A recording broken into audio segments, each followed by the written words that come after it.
আসসালামু আলাইকুম ওয়া রাহমাতুল্লাহি ওয়া বারাকাতুহু। আমার বন্ধুরা, আজকে যে বিষয় আমি আলোচনা করতেছি সে বিষয় হইতেছে গায়েব।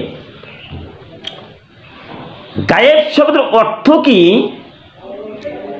যদি এই বিষয়ে আমরা না জানি তাহলে কি করব?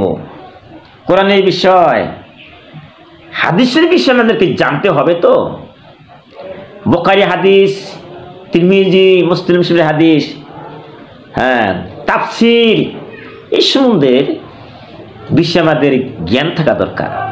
তাই সর্বপ্রথম আমি সেই মহান আল্লাহ প্রশংসা করতেছি, কারণ যে আল্লাহ তাবারক তাআলা আমাদেরকে দুনিয়ায় জীবিত রাখছেন। আজকে কত মানুষ দুনিয়ায় নাই, মাটির পাততলে চলে গেছে, অন্ধকার কবরে গেছে। যে সমস্ত মানুষ আমি দেখেছিলাম, আজকে সেই মানুষ আমি দেখতে পারলাম না। অনেক মানুষ চলিয়ে গেছে কবরে। তাই সেই মহান আল্লাহর প্রশংসা করতেছি, আলহামদুলিল্লাহ। নবীর প্রতি দরুদ শরীফ পড়তেছি, সাল্লাল্লাহু আলাইহি ওয়াসাল্লাম। হাইরে লা ইলাহা ইল্লাল্লাহ, বলরে আমার মন, এই দুনিয়া মুসাফির কেন, এই দুনিয়া মুসাফির কেন, এই দুনিয়ার মোল্লা নাই, লা ইলাহা ইল্লাল্লাহ, বলরে আমার মন। বাবা মরিছে, দাদি মরিছে, তারা গেছে কবরে, কত দিন গাতাইলাম, মায়েরে দেখিলাম না, কত দিন গাতা হইলাম, বাজানরে দেখিলাম না। কত আদরে করেছে মাইয়ে, কত আদরি করেছে মাইয়ে, এই না দুনিয়ার ভিতর, লা ইলাহা ইল্লাল্লাহ, বলরে আমার মন।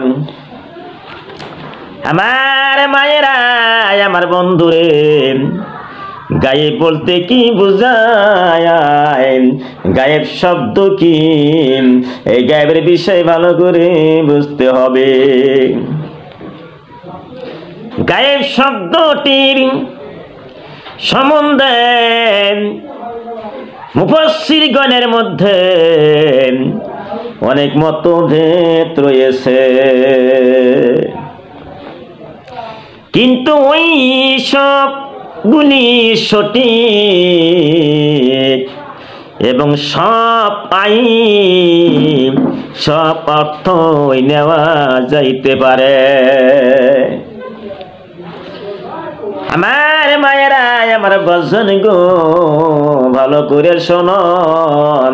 আমি আসামির আমির হামজা কথা বলতাছি, কোরআনেতে কথা বলতাছি, হাদিসে কথা বলতেছেন। তোমরা ভালো করে শোনো, জ্ঞান করে আমল করো। এই দুনিয়ার মধ্যে তোমরা কয়দিন বাঁচতে পারো? মায়েরা শোনো, আবুল আলিয়া রহমতুল্লাহ আলাইহি বলেন যে এর অর্থ হইছে, গায়েবের অর্থ হইছে আল্লাহর উপর মালায়েকার যত ফেরেশতা দুনিয়ার মধ্যে আছে, সমস্ত ফেরেশতার যত ফেরেশতা আমার আল্লাহ সৃষ্টি করেছেন, সমস্ত ফেরেশতার উপর, কিতাব সমূহের উপর, জবর, তৌরাত, ইনজিল, কোরআন, হাদিস শরীফ যত আছে সবের উপর, কিয়ামতের উপর এই দুনিয়াটা ধ্বংস হয়ে যাবে। চন্দ্র চন্দ্র সূর্য খইসা খইসা পড়বে, বিশ্বর জমিনে যত পাহাড় পর্বত আছে, হিমালয় পর্বত আছে, আর উড়িয়া উড়িয়া যাবে, কিয়ামত আসিয়া যাবে। তারা প্রতি বিশ্বাস করতে হবে। জান্নাত জান্নাতের উপর, জাহান্নামের উপর। আরে জীবনে কোনোদিন জান্নাত দেখলাম না, জাহান্নাম দেখলাম না, তারা প্রতি বিশ্বাস করতে হবে। আল্লাহ আল্লাহ আল্লাহর সঙ্গে যে সাক্ষাতের উপর, দুনিয়ার মধ্যে কেউ আল্লাহকে দেখতে পারি না। এই দুনিয়ার মধ্যে মুসা নবী আশা করেছিল, আল্লাহ তোমাকে আমি দেখবো। আর পাহাড়ের মধ্যে, আরে আল্লাহ বললো মুসা রে, তুই পাহাড়ের মধ্যে যাও, তুমি আল্লাহকে দেখতে পারবা। মুসা নবী আশা করে পাহাড়ের মধ্যে গিয়েছিল, কিন্তু পাহাড় জয়রা আল্লাহ নূরে পাহাড় জইলা সুরমা হয়ে গেল, মুসা বেহুশ হয়ে পড়ে গেল। কিন্তু মুসা নবী আল্লাহকে দেখতে পারে নাই। কিন্তু হাসরের ময়দানে জান্নাতের মধ্যে আল্লাহর সঙ্গে সাক্ষাৎ হয়ে যাবে, আল্লাহকে দেখা যাবে। তারা প্রতি বিশ্বাস করতে হবে। আমার মায়েরা, আমার বন্ধুরা, এবং মৃত্যুর পর পুনরুত্থানের উপর মানুষ যে মরিয়া যায়, যত মানুষ মাটি বা তালে আছে, বিশ্বর জমিনে যত মানুষ জীবিত আছে, এতে কোটি কোটি গুণে মাটির তলে আছে। এই সমস্ত মানুষ আবার উঠব, আবার আল্লাহ জীবিত করব, আবার আত্মা দিব, আবার হিসাব করবে।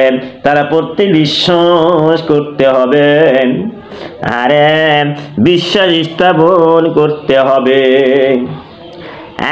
মায়েরা শোনো, একথাই আব্দুল্লাহ ইবনু মাসউদ রাদিয়াল্লাহু আনহু মুজলিসেন সাহাবীগণের রাদিয়াল্লাহু আনহু গুণাবলীর আলোচনা চলছিল, গুণাবলীর আলোচনা চলছিল। তিনি বলেন, যারা বিশ্ব নবীকে দেখেছেন, যারা বিশ্ব নবীকে দেখেছেন, কে নবীকে দেখলো? আবু বকর সিদ্দিক নবীকে দেখছেন, ওমর রাদিয়াল্লাহু তাআলা নবীকে দেখেছে, উসমান গনি, কত সাহাবারা নবীকে দেখেছেন। কিন্তু আমাদের কপাল, আমরা নবীকে দেখতে পারি নাই। বিশ্ব নবী কোনোদিন দেখতে পারলাম না। হয়তো স্বপ্নে কত মানুষে দেখে, কিন্তু আমরা যে পর্যন্ত নবীকে দেখতে পারলাম না। কিন্তু সাহাবারা বিশ্ব নবীকে দেখেছেন। ভালো করে শোনো, তাদের তো কর্তব্যই হলো তার উপর বিশ্বাস স্থাপন করা। কারণ তারা দেখছে, সাহাবারা নবীকে দেখেছিল, তারা দেখে বিশ্বাস করেছে, সুবহানাল্লাহ। কিন্তু আমরা জীবনে কোনদিন বিশ্ব নবীকে দেখি নাই। কোথায় তায়েব শহর, কোথায় দয়ার নবীকে এত মারামার ছিল, পাথর দিয়া ডেইলাছিলাম, রক্ত দিয়ে রঞ্জিত হয়ে গিয়েছে জামা কাপড় গুলি। খালি আমরা কিতাবে শুনতাছি, আলেমের মুখে শুনতাছি, জীবনে কোনোদিন নবীকে দেখতে পারি নাই। কিন্তু সাহাবারা নবীকে দেখেছিল, সুবহানাল্লাহ। কিন্তু আল্লাহর শপথ, ইমানি মর্যাদার দিক দিয়া তারাই উত্তম, যারা না দেখেই তাকে বিশ্বাস করে থাকে, সুবহানাল্লাহ।